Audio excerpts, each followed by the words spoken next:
कार्तिक पौर्णिमेनिमित्त कार्तिक स्वामींचे दर्शन.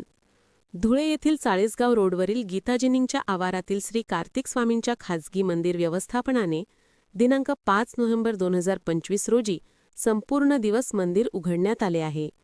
या दिवशी कार्तिक पौर्णिमेनिमित्त भाविकांना दर्शनासाठी त्रास होऊ नये यासाठी युद्धपातळीवर तयारी करण्यात आलेली आहे.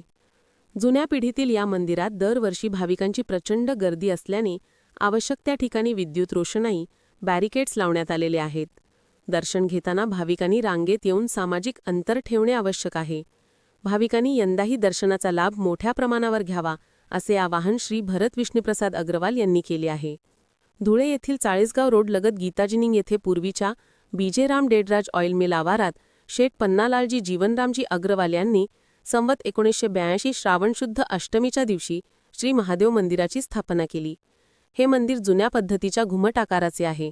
मंदिरात गणपती, शिवशंकर, पार्वती माता व हनुमानजी यांच्या आकर्षक अशा संगमरवरी मूर्ती आहे. यासह श्री कार्तिक स्वामींच्या मूर्तीची स्थापना करण्यात आली. तेव्हापासून या ठिकाणी येणाऱ्या भाविकांची या काळात दृढ श्रद्धा आहे. हे मंदिर जागृत असल्याची भावना निर्माण झाल्याने दरवर्षी या मंदिरात सतत महिला व पुरुषांची गर्दी वाढतच राहिली आहे आणि वर्षातून एकचदा मंदिर उघडते असे या मंदिराचे प्रमुख श्री भरत विष्णुप्रसाद अग्रवाल यांनी सांगितलं. यंदाही भाविकांच्या सुविधेसाठी योग्य ती व्यवस्था करण्याचे प्रयत्न केले आहेत. मंदिराकडे जाणाऱ्या रस्त्यांवर प्रखर रोषणाई करण्यात आली. रस्त्यांची डागडुगी, मंदिराची विद्युत रोषणाई करण्यात आली आहे. संपूर्ण उत्तर महाराष्ट्रात श्री कार्तिक स्वामींचे मंदिर अपवादात्मक ठिकाणीच आहेत.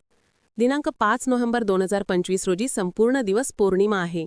त्यामुळे मंदिर दिवसभर उघडे राहणार आहे याची भाविकांनी नोंद घ्यावी. सदर मंदिर हे माझे पंजोबा पन्नालालजी शेठ जीवनरामजी अग्रवाल यांनी संवत 1982 श्रावण शुद्ध अष्टमीला स्थापन केले होते. या मंदिराला सुमारे 99 वर्ष पूर्ण झालेले आहे. या ठिकाणी कार्तिक स्वामीची, शिवजीची, पार्वतीजीची, गणेशजीची, बजरंगबलीची, नंदीजीची मूर्ती आहे. कार्तिक पौर्णिमेला विशेष दर्शनाचे महत्त्व असते. या दिवशी सगळे लोक दर्शनाचा लाभ घेत असतात. या दिवशी कार्तिक पौर्णिमेनिमित्त मंदिर पूजा, होम, हवन विधी करून खुले करण्यात आलेले आहे. भाविकांनी दर्शनाचा लाभ घ्यावा, प्रसादाचा लाभ घ्यावा या ठिकाणी असे आवाहन.